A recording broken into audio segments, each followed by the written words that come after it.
Good morning, everyone. Welcome to Sports Shorts Daily. Ronnie Rance, Tommy Chrysan here with you. TK from Tremonti's Meat and Seafood in Baton Rouge. And I'm joining you from the Louisiana Sports Hall of Fame studios. And of course, we're presented by LeBear's Casino. Hope everybody's having a great Wednesday morning. Today on the show, we're going to talk, of course, about Saints and LSU. LSU now a 30.5 point favorite is the latest line, over under 46. 2023 schedule came out for all the SEC teams. TK will have some thoughts on that for LSU next year. Saints are a 3 point favorite, and the over under is down to 40 at Carolina. Saints a 3 point favorite on the road, over under at 40.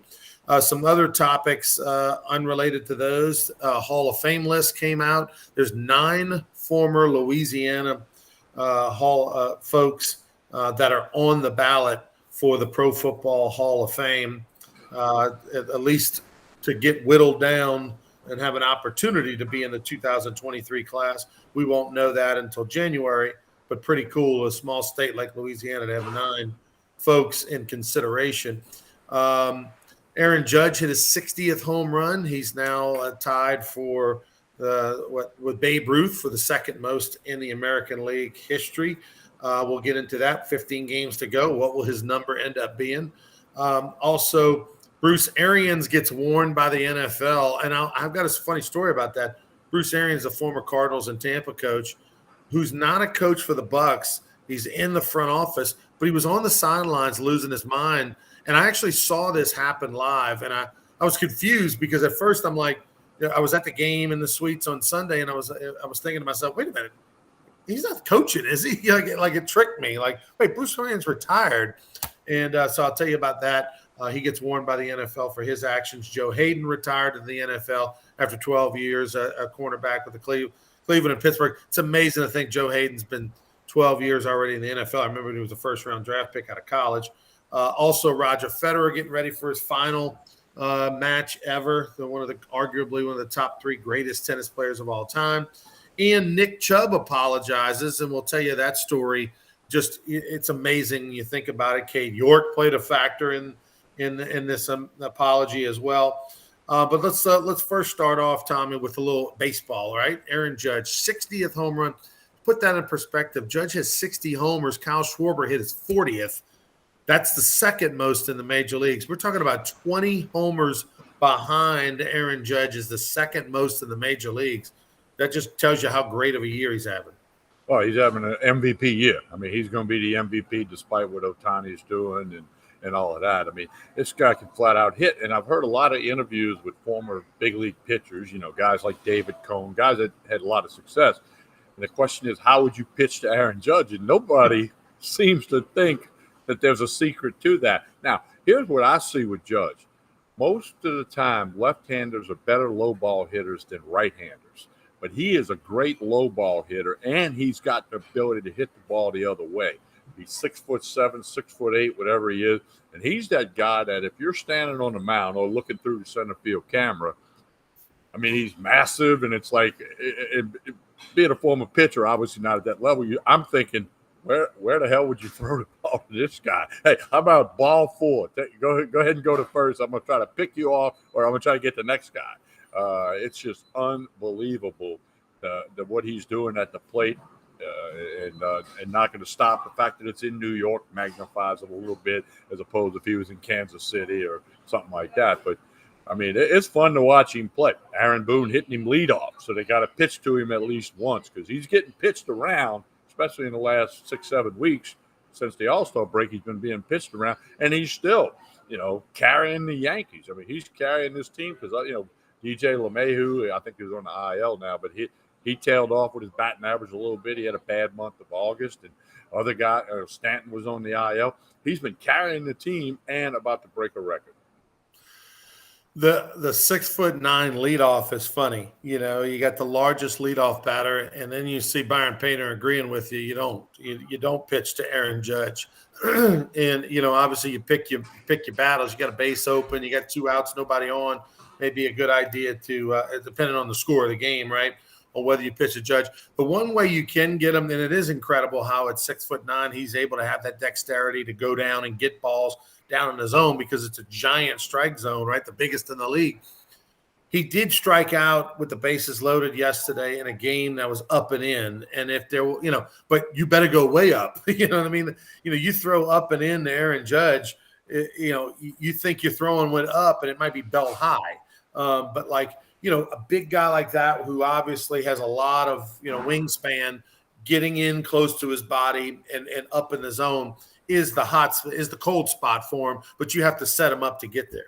Well, and you have to have a little heat if you're coming up and in. Right. I didn't have enough heat to go up and in on anybody. You had way more heat than I did. But because if you don't have the heat, you try to go up and in on Judge, he'll get inside of that thing and hit it into right center for a double. So it was an unbelievable game yesterday. Of course, he hits home run number 60. But at the time that he hit it, the Yankees were down 8-4. You think, okay, nice. Everybody stuck around to watch. It was in the ninth, bottom of the ninth. They're down 8-4. All right, everybody stuck around to watch Aaron Judge hit the homer. He hits 60, great. Everybody gets out their phones, really cool. Tied Babe Ruth for second most behind Roger Maris is 61 in the American League. But then all of a sudden the Yankees come back and Giancarlo Stanton ends up hitting a walk-off grand slam to give the Yankees the win. They're now 5.5 up on Toronto in the division, pretty much have it wrapped up. But it was amazing was the Yankees. I want to say the stat I saw, Tommy, was the Yankees were like 0-110 in their last, X amount of games where they're down 4 runs or more in the ninth. And they come back and win that game. And it was only the third walk-off grand slam in Yankee history. So incredible night, incredible moment. Right now, he's projected at the current pace to hit 66 home runs. Now, who knows if he'll get a chance to play in all 15 of those games because the Yankees will probably have the season wrapped up at some point, their division wrapped up. But, I mean, clearly it looks like he's going to get Roger Maris's record. Yeah, I would think he definitely does that. I mean, I can't see him not hitting 2 bombs in 15 games, even if he sat out 1 or 2 of them games. Maybe he sits out the day game after a night game, and I don't have the Yankee schedule in front of me. But I would think we're going to see it. We're going to see history. I mean, Roger Maris did this, almost 60 years ago, 1961. Yeah, so 61 years ago. So in our lifetime, I mean, I was born then. You weren't. I was a little bitty critter at age 61, but we're going to watch history. We're going to watch history happen. We talked about it a little bit last night on the Rope Show. Skip Bertman's a big Yankees fan. And of course, when the Yankees are on, he's watching and he loves to talk about Aaron Judge. Now it looks like Giancarlo Stanton's back healthy, but that's going to be quite the lineup. But with those two, if they can, if anybody else can help them in that lineup, obviously they're going to be pretty deadly. All right, let's talk LSU football for a minute. The Tigers, before we talk about this game, the 2023 schedule came out. I know there's a couple interesting, games that you like next year. Well, yeah, this is the way it goes. They open up against Florida State in Orlando. It's not in Tallahassee, and that's the return trip for Florida State coming to the Dome this year. And that's the season opener again, like it was this year. The other 3 non-conference games, they'll play Grambling, first home game. First time ever. Like they played Southern, they're going to play Grambling, and, that'll be the first time they've ever played Grambling in football. Now, they played in other sports, obviously. The other 2 non-conference games are Army, who will come to Baton Rouge. That's always a special thing, okay? And I got a kid that played travel ball for me that plays for Army. So, and there's a couple of Catholic High guys on the Army team, so that'll be cool for them next year. And then the other non-conference games are home game against Georgia State, the 11th game on the regular season schedule. They close with 3 at home: Florida, Georgia State, then Texas A&M. So you got the 4 non-conference, then you got Florida on the schedule. The other SEC East team that rolls into the schedule is Missouri, and LSU will play at Missouri next year. Tennessee's coming in this year. You always got Florida. Of course, that SEC schedule is all going to change when Texas and Oklahoma join. So I think it's a good schedule. 7 home games like this year. You get to see Army, and that's always a special thing. I'm sure that'll be a special night for the service people and all of that stuff, the military people. So, hey, all of the SEC schedules are out for 2023. Obviously, Oklahoma and Texas not going to be a part of that till at least 2024. And LSU fans can start making their plans now. By the way, talking about Georgia State, who's on the schedule last year, Georgia State lost to South Carolina 35-14. first game of the year. They lost to North Carolina 35-28, and then they lost to Charlotte 42-41. So they're 0-3 to start the year. They actually were pretty good last year. I think a bowl team a year ago, but this year off to a rough start. Yeah, anytime any of the armed services come to town, that's always a great deal. I'm sure LSU and the Grambling Band will do their thing. And, of course, Orlando, one of my favorite places on earth. I'm like a big kid. I like going to Epcot and Universal Studios and all that. So that's going to be a fun trip for me. And hopefully LSU will get a little revenge against Florida State next year. Tigers 30.5 is the line against New Mexico. This is in New Mexico, not New Mexico State. Big difference in program. This line has gone up, so it looks like LSU money coming in. Yeah, it really does. And again, it's probably a name that score type game. New Mexico's been up and down over the years. They are 2-1 right now. They beat Texas El Paso last week, and they're just trying to get things going and get things built for the Lobos, which is a Spanish word for wolf. So that's why the logo looks like a wolf. And, they've got a little history. Bob Davie, who has ties to Louisiana, was the head coach out there for like 7 or 8 years, not too long ago, about 4 or 5 years ago. He was out there. And, New Mexico, I remember when Hal Mummy went to New Mexico State, and that was a big thing with New Mexico State and New Mexico. And you kind of keep your eye on them. But it's a different team for LSU. It's the first meeting ever in football between LSU and New Mexico. And it'll be Saturday night, 6:30 kick. Don't forget, if you got any of your tailgating needs, get them right here at Tremonti's Meat and Seafood. It's on the SEC Network Plus app. So you're going to have to do the app streaming thing to get the game against New Mexico this Saturday. 6:30 kick. It was announced that the following week, the Auburn game's a 6 o'clock kick at Auburn on October 1, for those of you who might be heading over to the Plains.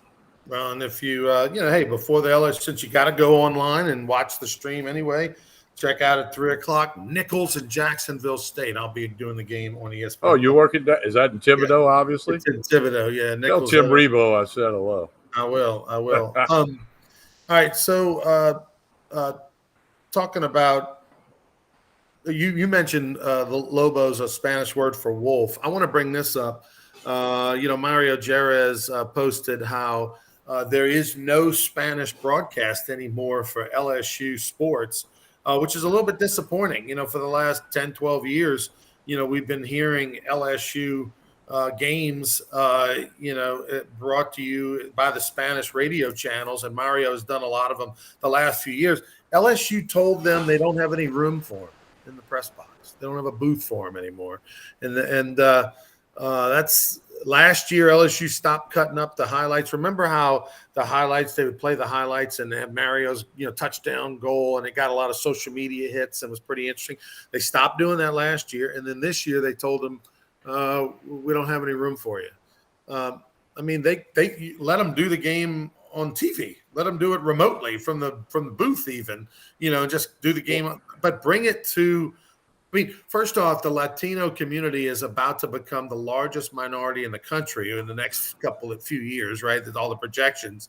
And why would you turn your back on a fan base that all you can do is benefit by promoting, your college to that culture?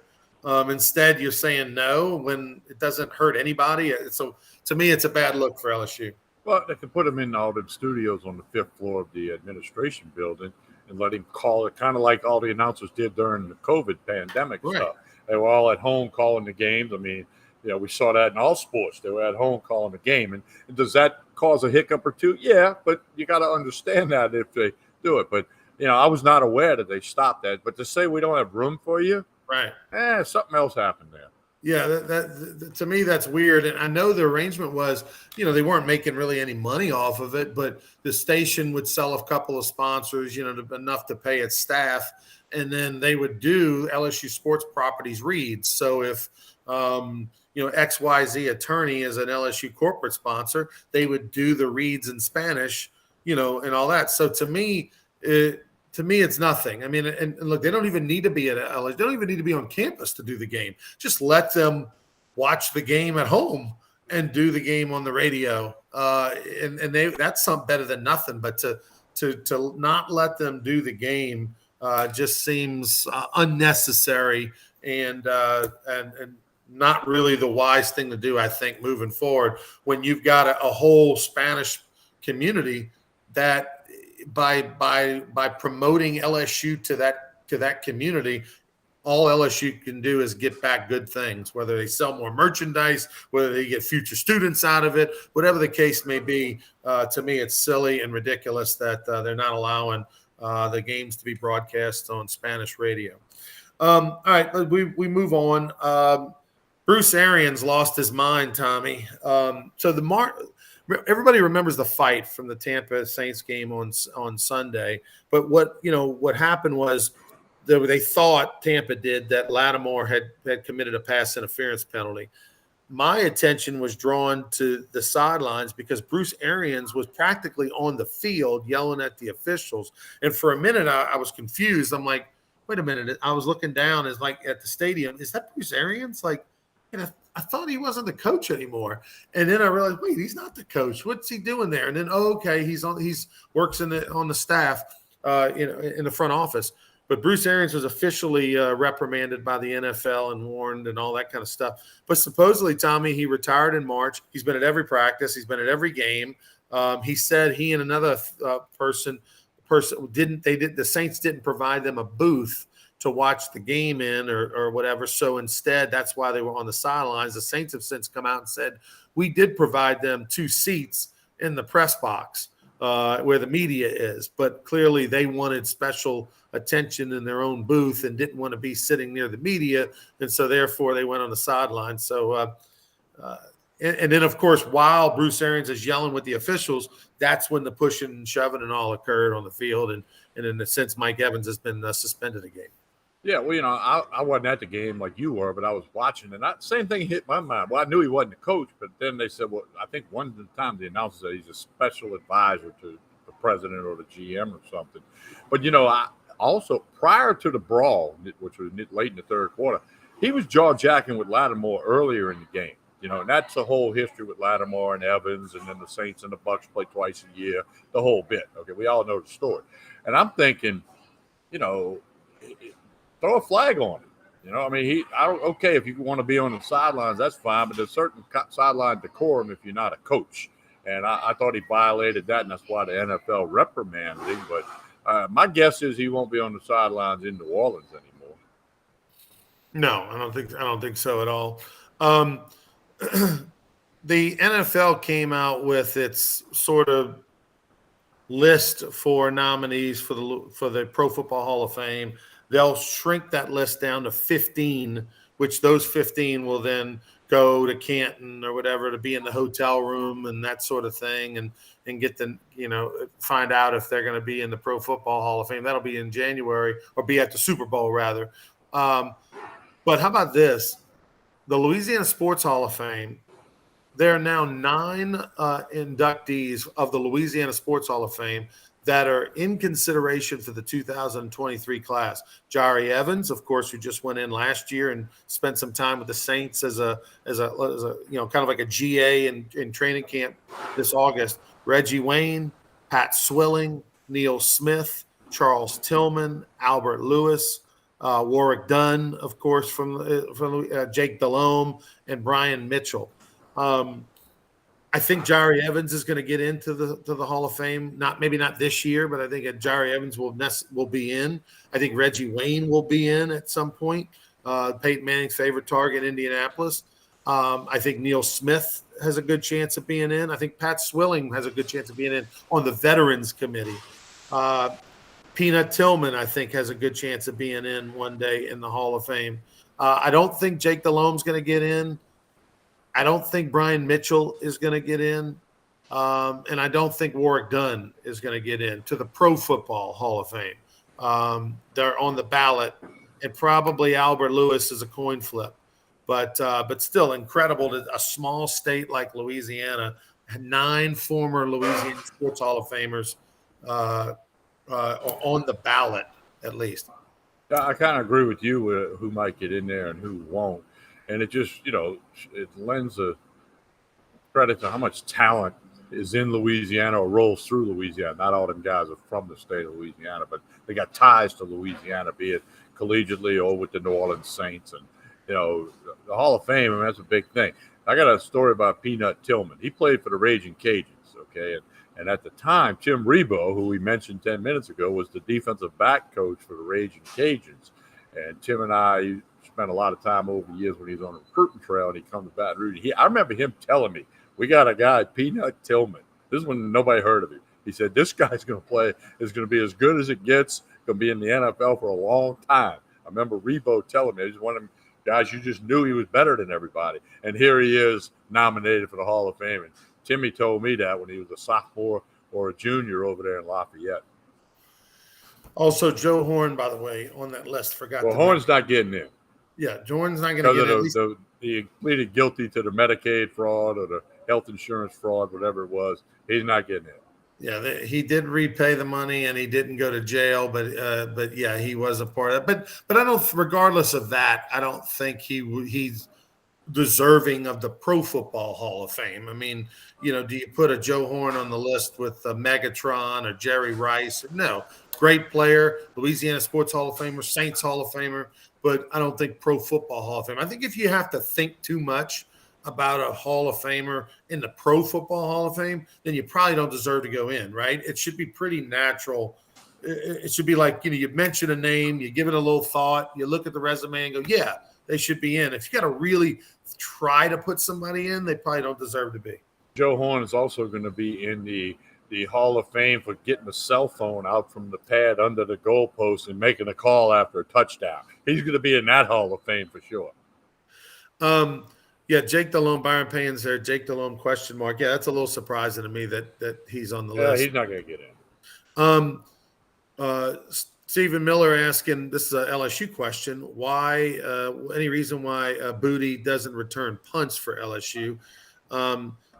Either A, doesn't want to try to risk injury, or B, just not very good at catching them out of the sky. Not everybody can punt return. Catching punts is tricky.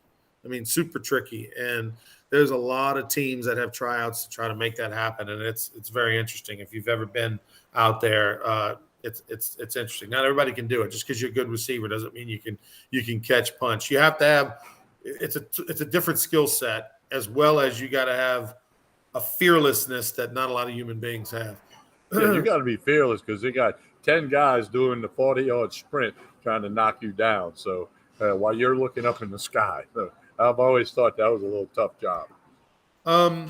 By the way, speaking of the Hall of Fame, the Louisiana Sports Hall of Fame golf tournament is going to be October 30th and 31st. The 30th is the party Sunday night from 6 to 9 at LeBear's on the rooftop. And then 31st is Monday. It's Halloween. It's our Ghouls and Golf tournament. It'll be 10 a.m. at U Club. And breakfast and everything starts at 8 o'clock. We'll have a $25,000 putting contest. If you just an individual golfer, we'll pair you on a team. If you want to put in a team, you can do a 3-person team with a celebrity or a 4-person team with no celebrity. Just go to lasportshall.com. lasportshall.com will have past and present Hall of Famers there. Lots of them. It's going to be a really great event. Saints, 3-point favorite on the road against the Carolina Panthers. I know you're surprised at the over-under. Yeah, it's down to 40. I guess they're thinking the Panthers can't score against the Saints defense. Saints defense is really good. And Jameis Winston, bad day. Can he turn it around? And, the offense, even though they got a lot of weapons, not really getting it done the last couple of weeks. So that's what got to be why it's down to 40 for the over and under. Saints are 3-point favorite on the road. It's a noon game in Carolina. And I'm going to keep an eye on that over and under and see if it moves any more. And there might be a time when I jump on that. Lastly, interesting, Nick Chubb apologized, Tommy.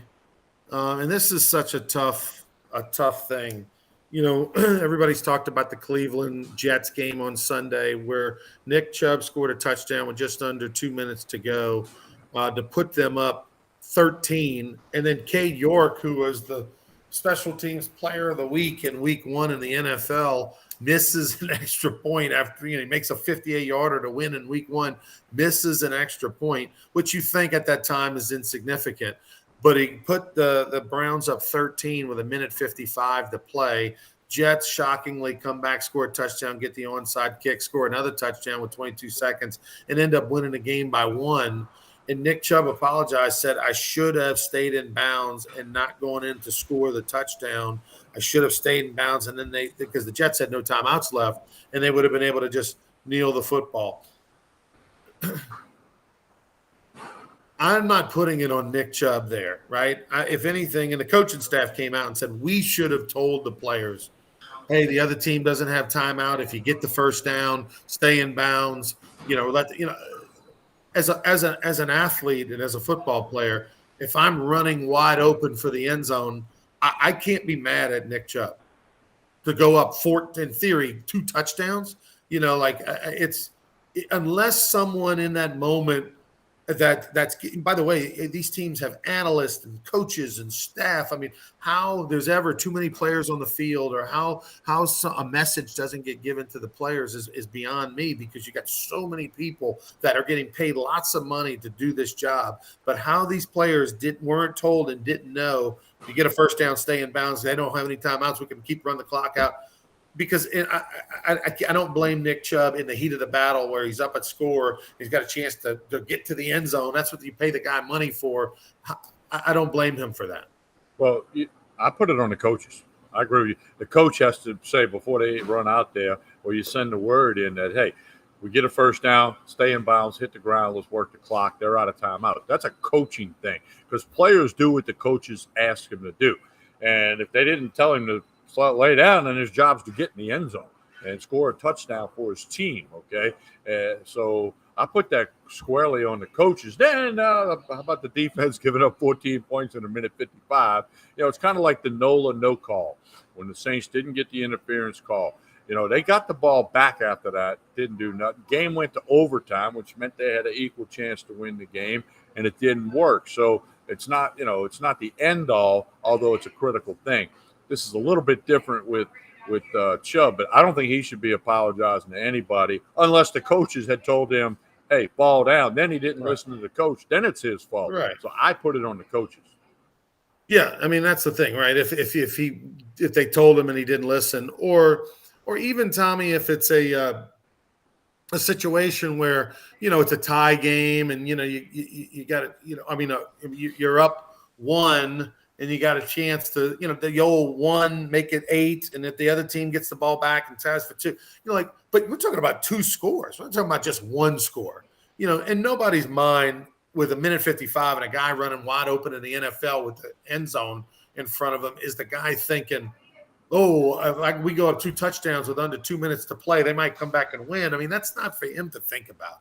If it's if you're up 1 and you're running wide open, and that's a different scenario. It's a 1-score game. Don't give him the ball back with a chance to tie it or win it or whatever the case may be.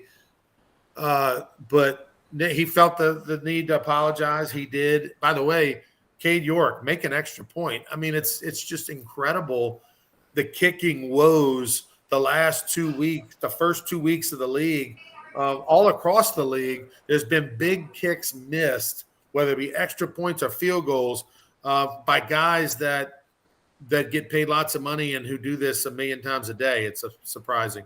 Look at Nick Nookie makes the post. His first time in over 2,200 games with a team leading by 13, less than 2 minutes lost. That ain't on Chubb. I agree. Right. This is totally on the coaching.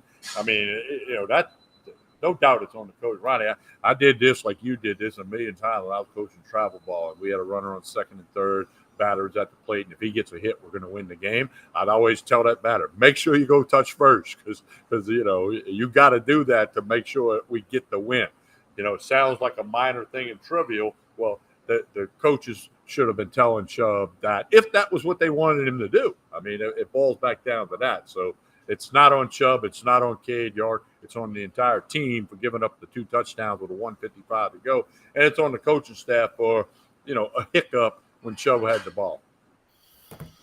All right, TK, we'll be back on Friday for more Sports Shorts Daily. Until then, tell us about what's going on at Tremonti's. Today, the lunch special is lasagna. That's very popular. They usually sell out, so get on over here and get you some lasagna. It's really, really good. And if you're tailgating this weekend, be it a high school game, LSU game Saturday, you're having people come watch the Saints game on Sunday. All your tailgating platters, they can do it for you at Tremonti. It's real easy. All you got to do is tell them how many people you're going to have. You're going to have 4 people, 14 people, 24, and they'll figure it all out and get you some ribeye rolls, some shrimp rolls. They got 20 flavors of sausage here for the grill. Of course, all the steaks and everything else they got. The great wine and liquor selection. Tremonti's Meat and Seafood, 12451 Jefferson Highway, just down the street from Parkview Baptist Church and School. Connect on Facebook and Instagram. Tremonti's Meat and Seafood. Check them out. All right, he's Tommy. I'm Ronnie with special. Go to lasportshall.com and check out the golf tournament coming up. And we will see you on Friday, everybody. Have a good one.